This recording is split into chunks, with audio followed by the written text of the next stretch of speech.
Desember ini sudah memasuki tengah-tengah bulan ya. Aduh nggak kerasa. 2022 tinggal beberapa minggu lagi. Tetap semangat semuanya. Saya Kak Ros bersama Daniel menemani Anda di acara Rupi. Baiklah, seperti biasanya ya, kita selalu setia dalam keadaan panas, hujan, dingin gitu ya, gerah. Tetap. Kita mulai di pojokan dulu untuk membahas berita-berita yang hot yang menjadi highlight kita hari ini, baik yang datang dari dunia nyata maupun dari dunia maya. Oke, apa beritanya? Ini ada curahan hati dari dunia maya ya, curahan hati dari Via Valen. Udah lama ya gak kedengaran kabarnya ya Via Valen ya, hampir panjang banget ya, aku ringkas ya. Ini ceritanya tentang apa sih, gara-gara aku bikin caption soal anak broken home. Jadi rame, DM ku jadi rame. Jadi kenapa sih akhirnya dia tuh cerita dia sebagai anak pertama gitu ya, pada saat rezekinya lagi banyak dia tuh sering tuh ngasih ke adik-adiknya, saudara-saudaranya gitu kan ya, ngasih hadiah motor, pokoknya tiap bulan adalah dia berbagi rezeki begitu ya.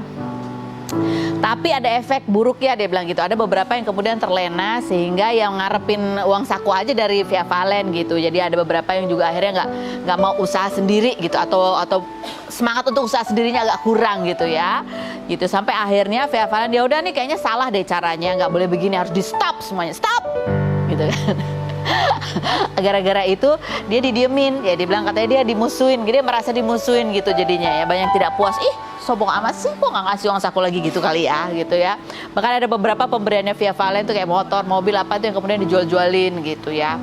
Ya dalilnya sih benar, kalau udah dikasih kan terserah mau dijual atau mau enggak gitu ya. Cuman kok ya nggak usah, jangan aku didiemin kata Via Valen. Itu curahan hati Via Valen. Kesimpulannya coba kita lihat. Kesimpulan bawahnya adalah dia mengatakan bahwa kesimpulannya anak pertama di sini adalah kamu harus tegas. Jangan terlalu manjain adik-adikmu, ajarin mereka tanggung jawab biar nggak terbiasa ketergantungan sama kamu. Karena kalau kamu anak pertama udah nggak ada, mereka jadi rapuh dan nggak mudah bangkit. Setuju sih, betul sih ya. Mungkin pada saat adik-adiknya masih sekolah ya, kalau misal kakaknya ada rezeki ya gitu ya. Tapi kan ada di usia-usia tertentu yang memang harus sudah mandiri. Setuju sama Via Valen. Tapi komentar netizen seperti apa? Coba kita lihat. Setuju, karena aku pun ada di fase itu sebagai anak pertama. Lanjut berikutnya. Betul banget Mbak. Kalau nanti dia jadi malas, berpikiran kalau dia duduk aja udah dapat uang, malasnya nanti jadi kebiasaan buruk gitu.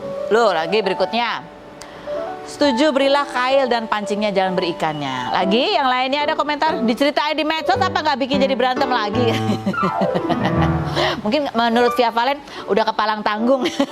Tulis gak ditulis juga udah berantem gitu. Tapi paling nggak barangkali dengan dia sharing begini kan, mungkin ada yang merasa juga punya pengalaman yang sama gitu, atau juga menjadi pengingat buat yang lainnya.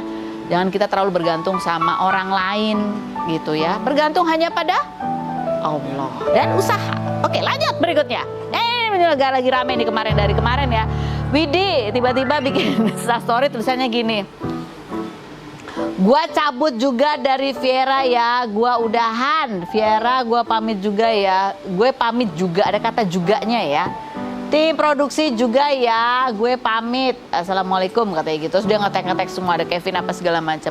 Ini dari kalimat ini sih aku bingung dengan gue cabut juga dari Viera ya, gue udah juga tuh maksudnya selain dari Viera dia cabut dari mana lagi gitu kan?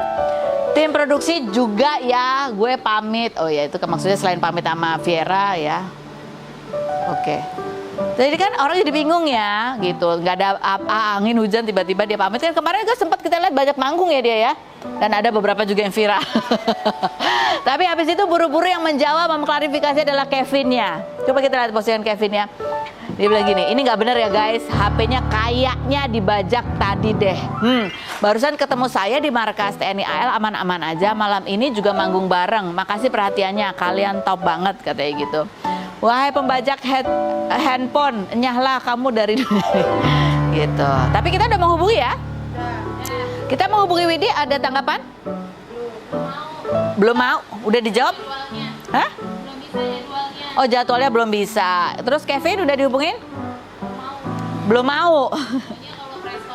Oh mereka akan segera menggelar press conference. Apa yang terjadi? Apakah ini S3 marketing? Kita tunggu saja. Komentar netizen coba kita lihat. HP-nya kayaknya dibajak kayaknya ya guys gitu. Mereka menekankan kata kayaknya ya. Udah mulai ini ya memperhatikan diksi satu persatu ya. Oke netizen lanjut berikutnya. caper. Astaga. Lagi lanjut, banyak drama pisan. Lagi berikutnya ternyata dibajak diri sendiri. Yang lain kemungkinan emang iya sih, cuma dinego terus, jadi nggak jadi udahan. Ini ada ya spekulasi lainnya. Barangkali emang benar Widi mau udahan gitu ya. Pas ketemu, mungkin pas ketemu Kevin lagi nggak ada apa-apa, tapi begitu pulang dia mikir udahan ah gitu kali ya. Terus ini lagi dibujuk-bujuk, karena itu belum ada klarifikasi lagi dari Widi ya. Masih tetap posting-posting endorsan dan lain sebagainya. Oke, baiklah, langsung aja kita menuju ke bintang tamu kita yang pertama. Ada siapa? Ada Roy Martin. Kita lihat dulu profilnya berikut ini. Roy Martin, aktor kelahiran 1952 ini mengawali karir dengan membintangi film Bobby tahun 1974 dan tergabung dalam The Big Five atau artis dengan bayaran termahal era 1980-an. Ayah Gading Martin ini 18 November lalu berduka lantaran kakaknya Rudy Salam meninggal dunia setelah 7 tahun dikabarkan mengalami depresi. Sebelumnya, ia juga berduka karena mantan istrinya Farida Sapti Jastuti meninggal dunia karena mengidap kanker paru-paru. Pemain film Beningnya Hati Seorang Gadis ini menjadi tamu undangan dalam pernikahan Kaisang Pangarep, putra bungsu Presiden Joko Widodo, namun ia mengaku kesulitan mendapat tiket pesawat hingga harus pulang naik kereta. Pria yang menikah dengan Anna Maria sejak 1985 dan dikaruniai 2 anak ini 8 Desember kemarin memposting momen ke Yerusalem bersama istri dan Gibran, putra bungsunya, untuk memenuhi janji bulan madu 38 tahun lalu. Seperti apa sosok Rudy Salam di mata Roy Martin? Dan benarkah Roy Martin semakin romantis ke istri? Saksikan kisah selengkapnya hanya di Rumpi No Secret. Kita bersama dengan, biar tetap sama-sama awet muda, aku Karos, berarti ini Mas Roy Martin. Ya, sebelumnya aku mengucapkan turut berduka kemarin. Terima kasih. Bulan lalu ya, Mas Rudy Salam meninggal dunia. Ini adalah 2 aktor yang dari zaman dulu mah kalau kita ngikutin ya, ganteng-ganteng gitu ya, terkenal, cukup banyak penggemarnya juga, termasuk bapak saya sampai gini, meninggal ya Rudy Salam gitu ya, sedih gitu, sedih ya. Ada postingannya pada saat itu nih, setelah meninggal, nih ganteng-ganteng kan gitu ya. Tuhan yang memberi, Tuhan pula yang mengambil. Telah berpulang ke rumah Bapa di surga, tertidur dalam keabadian di tempat di mana tak ada lagi penderitaan dan kesedihan. Kakakku yang tercinta, Rudy Salam, kekalah kenanganmu.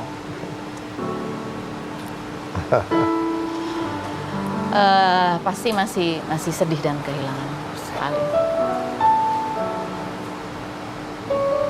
Dan pada saat ada liputannya ini kita lihat juga, kita baru melihat gitu Mas Roy betul-betul amat susah gitu mengontrol kesedihannya ketika diwawancara oleh awak media. Kita lihat yang berikut.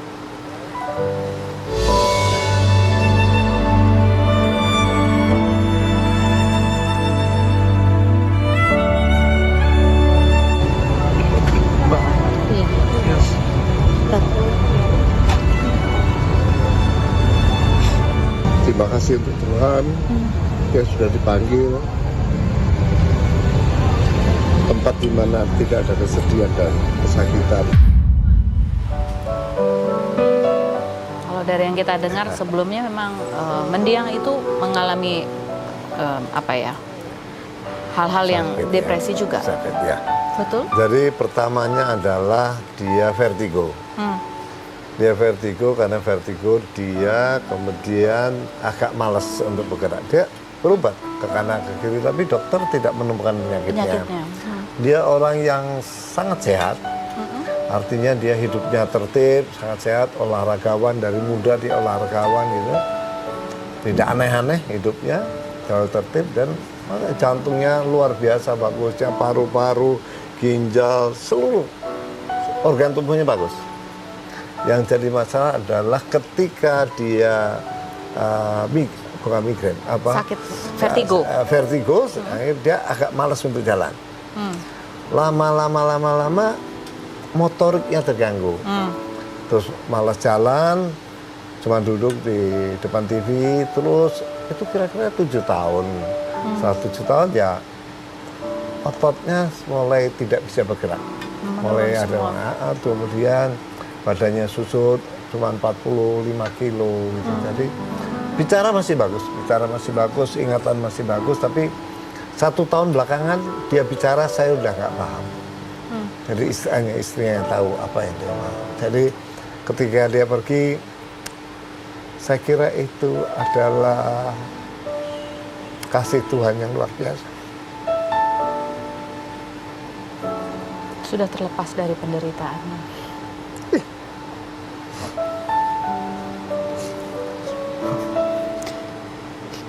Pertama kali mengetahui ini dari istrinya yang mengabari. Mas Roy katanya sempat 2 hari sebelumnya bertemu. Iya.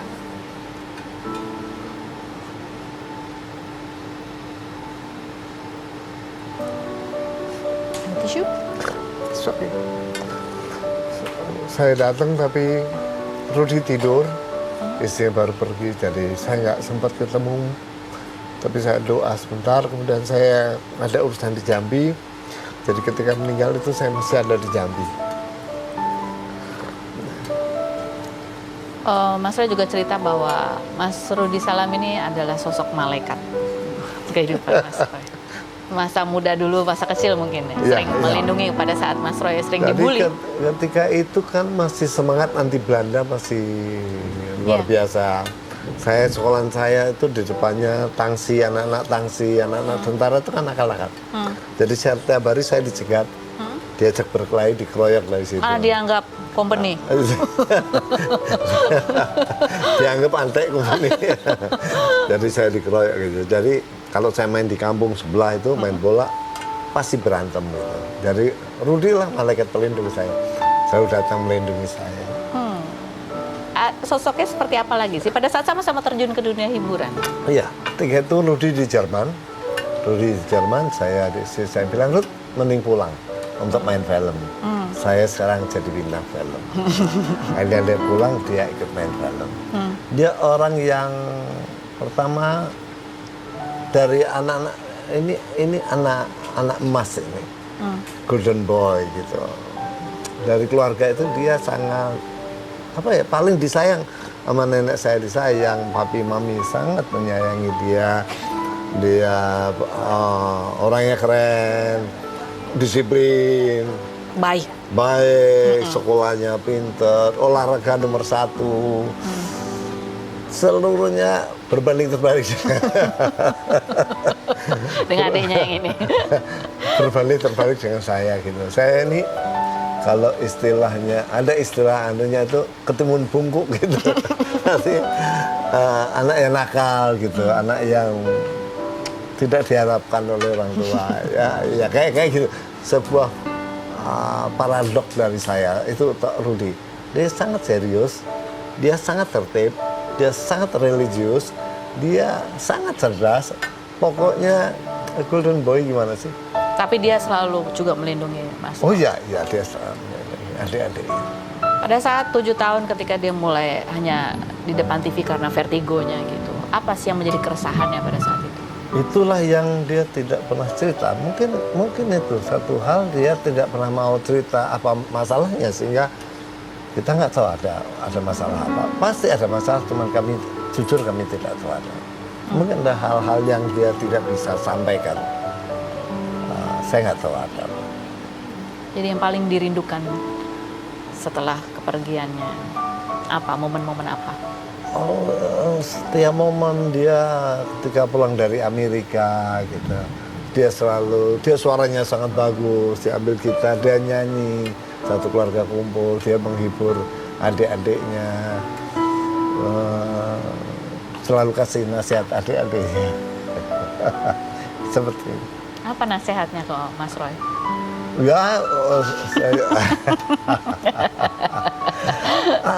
Dari 6 adiknya ini kan saya yang paling nakal. Jadi dia selalu, mungkin dia paling sayang sama saya. Bu, jangan selalu berkelahi. Bu, jangan emosian. Bu, jangan, semualah. Jadi anak itu tertib. Jadi anak itu, ya kayak orang tua lah. Nasihatin seperti orang tua. Jadi buat Mas Roy, Mas Rudi itu ibaratnya adalah tempat apa? Atau orang yang apa? Sosok yang apa? Kakak yang luar biasa. Kakak pelindung yang luar biasa. Dan sekarang sudah damai. Ya. Sudah hilang sakitnya. Hilang keresahannya. Sudah kembali pada Bapa di surga.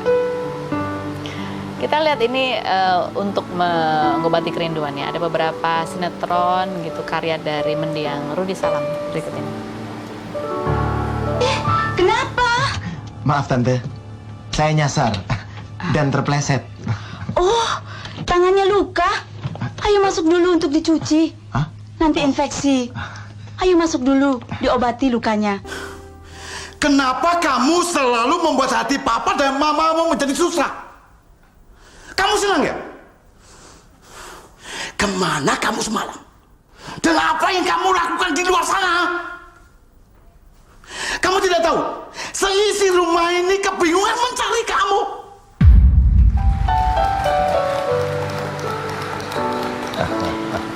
Oke, kita berikutnya nih yang terbaru dari Om Roy. Kemarin juga salah satu tamu di pernikahannya Mas Kaisang ya, gitu ya. Dan ada ceritanya, sampai pulangnya kesusahan ya, Mas Roy ya? Atau berangkatnya juga susah cari tiket? Berangkat susah, pulang susah. Berangkat naik apa? Pesawat dapat? Dapat satu. Dapat satu. Dapat satu, tapi pulang harus lewat Jogja. Lewat Jogja itu jam 3, jadi saya hitung-hitung saya takut ada apa gitu terlambat, jadi pasti ketinggalan. Jadi saya milih naik kereta malam aja. Naik kereta malam aja, jadi ke Jogja dulu. Harusnya ke Jogja dulu. Kalau mau naik pesawat ke Jogja dulu. Oh. Tapi ada yang jam 3. Jam 3 takut telat ya? Saya takut telat, maka saya milih naik kereta apa. Kereta sampai Jakarta jam 3 pagi. Oh astaga. Nah itu kan sendirian ya, ada videonya gitu lah ya. Iya. Kayak kelihatannya sih sendirian. Kenapa Iya. sendirian gitu? Sejumlah tamu VIP juga sudah hadir tadi ya, sudah kita lihat diantaranya beberapa kepala daerah, ada juga selebriti seperti yang kita lihat saat ini, ada Roy Marten kalau tidak salah ya. Iya, ada Roy Marten juga. Berfoto bersama kedua mempelai. Kenapa sendirian sih? Iya. Masalahnya adalah anak tidak mau ikut karena masih agak sakit. Oh. Karena kami baru pulang dari Yerusalem Iya, kan. iya, iya. 10 hari penerbangannya Panjang ya. 5 jam menuju bandara Tel Aviv karena pemeriksaan ini ketat. Jadi 5 jam sebelumnya harus sudah di bandara. Benar penerbangan ke Hong Kong 12 jam. 12 jam kemudian transit 12 jam. Kemudian penerbangan 5 jam lagi sampai bandara. Alhamdulillah tasnya ketinggalan. Jadi 2 jam lagi tunggu. Tunggu tasnya muncul. Enggak. 5 hari kemudian baru.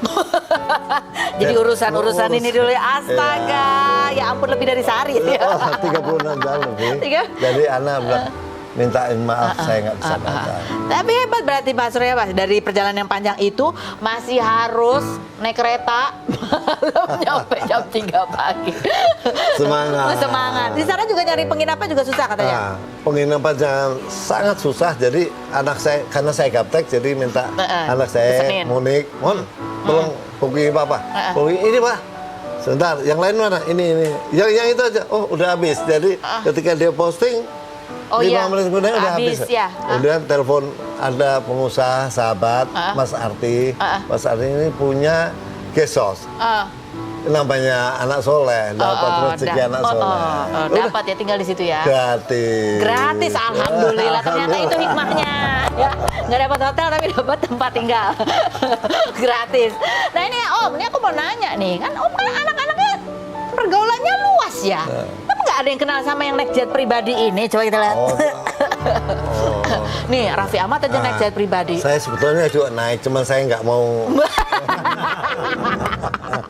Nggak serius ya, nggak kepikiran ya, nggak tahu siapa yang barengan gitu. Mau beli tapi nggak sempet saya. Bukan beli, minta diajak aja tuh, dia ngajak-ngajak tuh. Oh, kurang ajar dia nggak ngajak saya. Nanti saya tegur. Raffi, kamu yang berani gimana ninggalin sih Om Roy? orang tua suruh naik kereta malam. Nah Mas Roy, nanti kita ngobrol lagi sama yang muda-muda lainnya ya. Yang lainnya, berarti kita juga masih muda kan ya. Ini ada pasangan suami istri juga pemain sinetron dua-duanya, tapi suaminya sekarang udah ini lagi sibuk trading kripto ya katanya ya, atau apa sih, pokoknya jadi pebisnis lah gitu ya. Kita lihat profil mereka berikut ini.